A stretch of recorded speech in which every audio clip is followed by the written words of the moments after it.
Hello everyone, সবাই কেমন আছো? আশা করছি খুব ভালো আছো। আমিও খুব ভালো আছি। তো আবারও চলে এলাম তোমাদের সাথে একটা ছোট্ট মিনি ব্লগ নিয়ে। তো গত এক সপ্তাহ প্রায় তোমাদের সাথে কোনো ভিডিও আমি শেয়ার করতে পারিনি, তার জন্য আজকেও সকালটা বেশ ভালোভাবেই শুরু হয়েছিল। সকালবেলাতে বাবানকে আমার বাবা স্কুলে ছেড়ে দিয়ে এসেছিলো।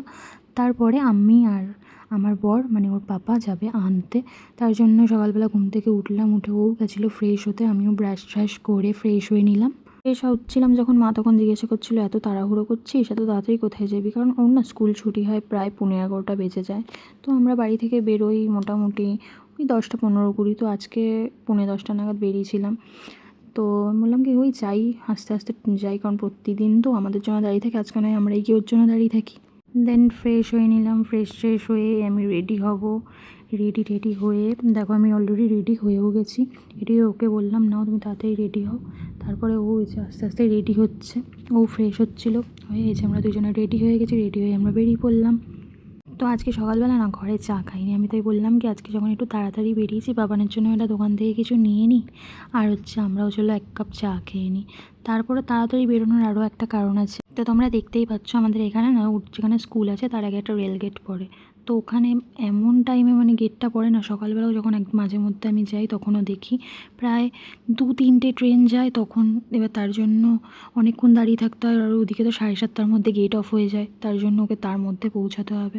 তারপরে তোমাদেরকে বললাম যে একটু চা খাবো। তারপরে আমি আরও ওখান থেকে আমি একটা কেক খেলাম, আরও একটা গজা খেলো, চা খেলাম। খেয়ে দিয়ে চলে এলাম। আমি বললাম কি তাহলে চলো বাবানের জন্য একটা কিছু নিয়ে নিই। তো বাবানের জন্য আমি একটা ফুটি নিয়ে নিয়েছিলাম। তখন ও বললো যে চলো চলো একটা কাজ করি, যখন একটু হাতে টাইম আছে পেট্রোল পাম্পে একটু তেলটা ভরে নিই। তারপর আমরা এখান থেকে তেল ভরে, মাম্মামের স্কুল সামনেই আছে, ওই দেখো মাম্মামের স্কুল, আমরা প্রায় চলেই এসেছি।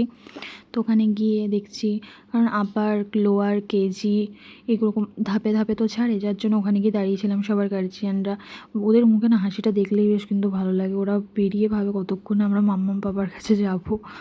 দেখো বেরিয়ে চলে এসছে, বেরিয়ে না খুঁজছে। আমি বললাম কি আজকে তো পাপা আসেনি, তোকে নিয়ে। তো ঠিক দেখে নিয়েছে যে কোথায় দাঁড়িয়ে থাকে। তারপরে আমরা বেরিয়ে পড়লাম। বেরিয়েও তো অনেক গল্প করছিলো যে জানো মাম্মা আজকে স্কুলে এই মিস এই করেছে, এই মিস আমাকে ওই বলেছে।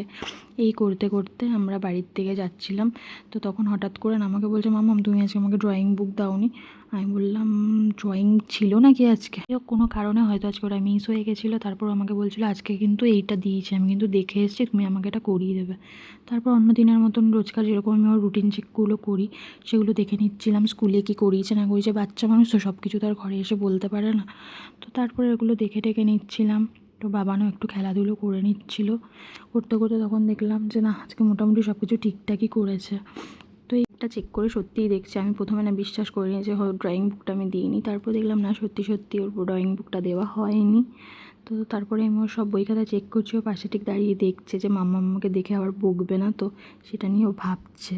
এইটাই হলো আজকে আমার রুটিন। তো চলো ভিডিওটা ভালো লাগলে অবশ্যই লাইক কমেন্ট শেয়ার করে দিও। বাই।